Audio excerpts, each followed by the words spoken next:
सतगुरु के साजे निवाजे प्यारे साथ संगत जी, प्यार और सत्कार से कहना धन निरंकार जी।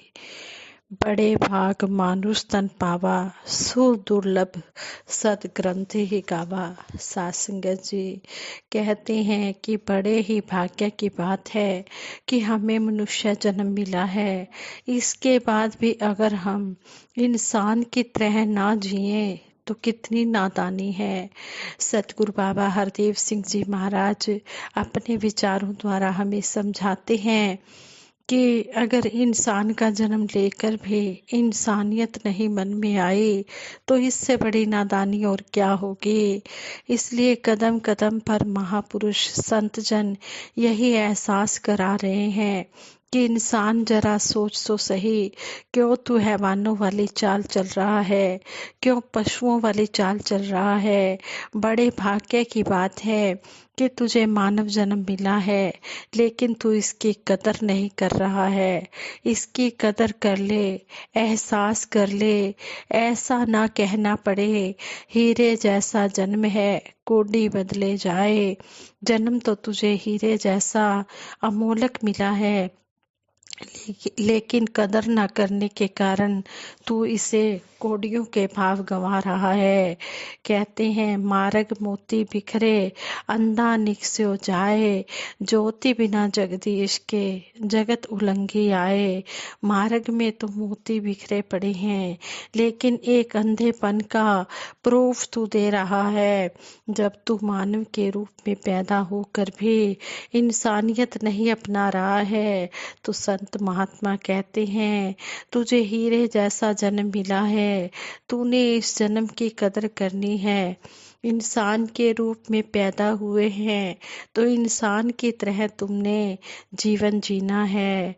इंसान ऐसा जीवन जी रहा है कि पशुओं से भी बदतर हो गया है, पशु इससे आगे निकल गए हैं।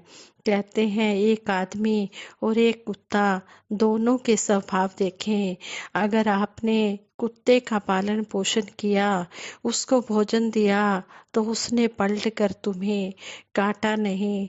और दूसरी तरफ इंसान है कि तुम पालन पोषण भी कर दो, उसके काम भी आ जाओ, उसके रहने के लिए उसे स्थान भी दे दो, लेकिन वही होगा जो तुम्हारी जान ले लेगा। ऐसे अनेकों एग्जाम्पल मिल जाते हैं। महापुरुष संतजन समझाते हैं कि मनुर्भव मानव बनो, मानव के रूप में पैदा तो हुए हो, लेकिन मानव की पहचान भी तो बनाओ। पहचान वह नहीं कि दो टांगे हैं, चार टांगे तो है नहीं और पीछे दुम नहीं लगी है, सिर पर सींग तो है नहीं, इसलिए हम मानव हैं। यह मानव होने की पहचान नहीं है। मानव बनना होगा, यानी कि मानवता वाले गुणों को अपने जीवन में, अपने हृदय में बसाना होगा। दूसरे को सुख देने की भावना भी होगी और सुख देने की कोशिश भी करनी होगी। मधुर स्वभाव से युक्त होकर अपना जीवन जीना होगा। यही वास्तव में इंसान होने की पहचान है। इस तरह हमें सतगुरु समझाते हैं कि बड़े भाग मानुष तन पावा, हीरे जैसा जन्म है तो वाकई ही इस मानव जन्म की कदर करनी है। महापुरुष संत जन वह साधन भी बता रहे हैं कि एक प्रभु परमात्मा ईश्वर निरंकार पार ब्रह्म परमात्मा ही मानवता वाले गुणों का स्रोत है। यह सब जगह समाई हुई परम सत्ता है। ऐसे परम अस्तित्व का बोध आत्मा ने हासिल करना है और अपना कल्याण करना है। इस प्रकार आत्मा के कल्याण की जहाँ बात कर रहे हैं, वहाँ मानवता के गुणों से युक्त होने की बात भी कही जा रही है। ये दोनों ही काम करने हैं। दोनों ही जहान संवारने हैं। आत्मा का भी कल्याण करना है, मन को भी रोशन करना है। इस प्रकार जहाँ आत्मा को आवागमन के बंधनों से मुक्ति दिलानी है, वहीं सही मायनों में इंसान बनकर जीना भी है। जिस लोक में हम जी रहे हैं, इस यात्रा को हमने सुंदर ढंग से तय भी करना है। प्यार करते हुए इस यात्रा को संपन्न करना है। अगर आत्मा भी अपने निज घर को जान ले, अपने आप की पहचान कर ले कि इस परमात्मा को, सच्चाई को जानना जरूरी है। Self realisation through God realisation, कि अपने आप की पहचान करनी है अपने मूल को जानकर। इस प्रकार संत महात्मा लगातार यही मैसेज देते हैं कि अपनी आत्मा का उद्धार करने के लिए अपने मूल को जानना बहुत जरूरी है। ऐसे परम अस्तित्व को जानना बहुत जरूरी है जो तुझसे जुदा नहीं है, कोई दूरी नहीं है। लेकिन बात वही, कहते हैं तुलसी इस संसार को भयो मोतिया बिंद, और कहते हैं वस्तु कहीं ढूंढत कहीं किस विधि आवे हाथ, कहे कबीर तब पाइए जब भेती लीजिए साथ। इस प्रकार मंजिल तुमसे दूर नहीं है, यह प्रभु भी तुमसे दूर नहीं है। जितना करीब खुदा है उतना करीब ना कोई, लेकिन करीब होने के बावजूद भी इससे अनजान रह जाते हैं। मंजिल पर खड़े होने के बाद भी मंजिल से दूर रहते हैं। इसलिए कहा है महापुरुषों ने, काहे रे बन खोजन जाई, सरब निवासी सना लेपा, तोहे संग समाई। मोको कहाँ ढूंढे रे बंदे, मैं तो तेरे पास में, मैं तो तेरे करीब हूँ, तुझसे दूर नहीं हूँ, शाह रग से भी नजदीक है। मुसलमान भाई कहते हैं जरूर, लेकिन जानना भी है। मुसलमान भाई कहते हैं शहरग से नजदीक है। बात हो रही है मंजिल पर तो खड़े हैं, लेकिन मंजिल का पता नहीं है। इस मंजिल का पता वक्त के सतगुरु बताते हैं। सतगुरु की शरण में आकर इस आत्मा को परमपिता परमात्मा का बोध हो जाता है। ज्ञान अंजन गुरु दिया, अज्ञान देर विनाश, हर कृपा ते संत भेटिया, नानक मन प्रकाश। ज्ञान की निगाह जब मिल जाती है तो फिर अर्जुन की तरह दसों दिशाओं की तरफ नतमस्तक हो जाते हैं। जिधर देखता हूँ उधर तू ही तू है, हर शय में जलवा तेरा हूँ बहू है। आत्मा को बोध हो गया, आत्मा की भटकन खत्म हो गई, इसको जीवन काल में ही मुक्ति मिल गई, आत्मा का संसार में आना सफल हो गया। इसलिए महापुरुष संत जन यह संदेश दे रहे हैं कि हे मानव, अपनी आत्मा का तूने कल्याण करना है।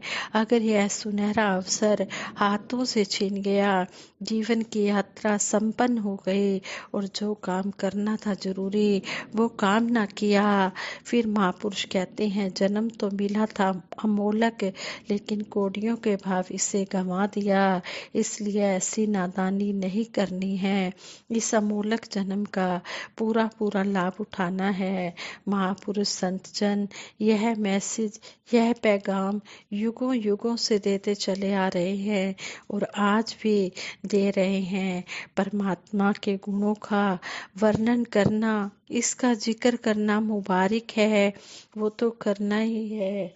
परमात्मा का यशोगान करना जरूरी है, मुबारक है। धर्म ग्रंथों को पढ़ते हैं जहाँ इस परमात्मा का जिक्र मुबारक है, लेकिन महापुरुष संजन कहते हैं पढ़ने तक सीमित नहीं रह जाना। पोथी पढ़ पढ़ जग मुआ, पंडित भी न कोय, ढाई आकर प्रेम के पढ़े सो पंडित होए। केवल पढ़ने पढ़ाने तक सीमित नहीं रह जाना, प्रेम भी तो हृदय में बस जाए। केवल परमात्मा का पढ़कर जिक्र कर लिया लेकिन ज्ञान न हुआ तो कबीर जी के वो वचन, बैठा पंडित पढ़े पुराण, बिन देखे का करे बखान। तू कहे कागज की लेखी, मैं कहूँ आँखन की देखी।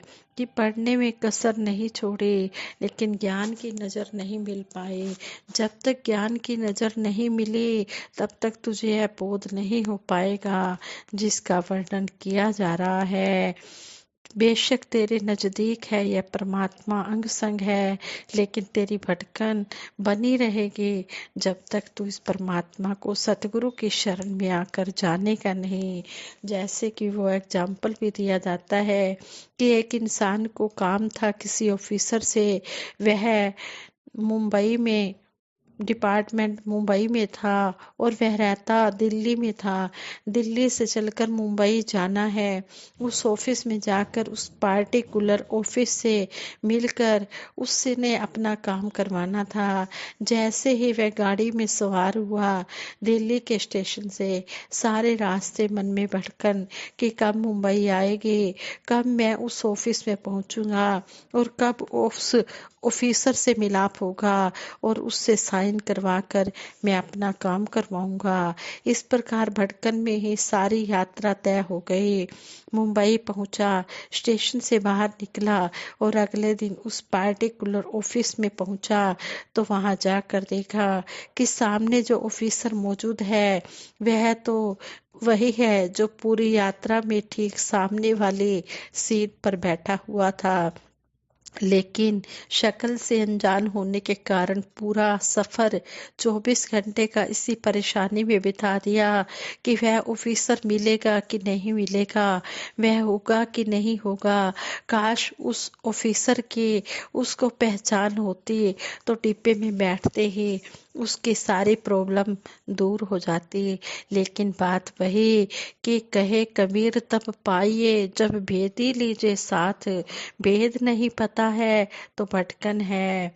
इसलिए कहते हैं तुलसी इस संसार को भयो मोतियाबिंद, मोतियाबिंद आया हुआ है इसलिए भटकन बनी हुई है।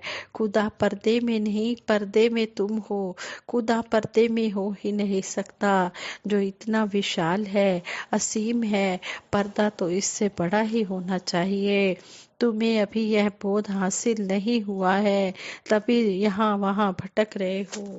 वही बात कि काहे रे मन खोजन जाई, सर्व निवासी सदा लेपा तोहे संग समाई। यह नहीं कहा कि तुझसे दूर समाई, यह नहीं कहा कि सात आसमानों पर समाई, तोहे संग समाई यानी कि तुम पहाड़ में रहते हो, तुम पिथौरागढ़ में रहते हो, तुम दिल्ली में रहते हो, तुम कहीं टोरंटो में रहते हो, तुम कहीं टोक्यो में रहते हो, तुम किसी टापू में रहते हो, तो ये संग समाई। तो इससे स्पष्ट है ये जो महापुरुषों ने शब्द स्पष्ट करके हमें समझाए हैं, समझ तभी आ पाती है जब संत रविदास जी का संग मीरा को हो जाता है तो मीरा भी श्याम के अविनाशी रूप को ज्ञान की दृष्टि से देख पाती है और धन्य हो जाती है, सफलता प्राप्त हो जाती है। इसी प्रकार जब गुरु की कृपा होती है, ज्ञान की दृष्टि मिल जाती है तो किसी के लिए भी मंजिल पर पहुंचना आसान हो जाता है। इसलिए संत जन महापुरुष यही मैसेज दे रहे हैं कि हमें ये परमात्मा मिला है, हमें यह दृष्टि नजर मिली है, तुम भी यह नजर प्राप्त कर लो, तुम भी परमात्मा को इस प्रकार से करीब जान लो, फिर कोई दूरी बाकी नहीं रहेगी। जब प्रभु से दूरी नहीं रहेगी तो फिर इंसानों से भी दूरी नहीं रह पाएगी। फिर वही बात कि संतन के मन रहत है सबके हित की बात, घट घट देखे अलग को पूछे जात न पात। कहते हैं जब ये ब्रह्म ज्ञान की समझ आ जाती है, इस परम अस्तित्व का बोध हासिल हो जाता है तो फिर मन में यही बात आती है कि सारा संसार हमारा परिवार है, वसुधैव कुटुंबकम की भावना आ जाती है, फिर सबके भले की ही बात होती है। फिर जिधर भी देखता हूँ तर तू ही तू है, हर शय में जलवा तेरा हूँ बहू है, कि जिधर भी देखते हैं तेरा ही रूप नजर आता है। इस परम पिता परमात्मा का ही हर घट में रूप नजर आता है। फिर हर घट को सतगुरु की तरह ही नमस्कारें होने लग जाती हैं। आओ इस दातार के दर्शन करके इस परम पिता परमात्मा को जानकर अपना लोक सुखी परलोक सुहेला करें। साथ संगत जी, प्यार से कहना धन निरंकार जी।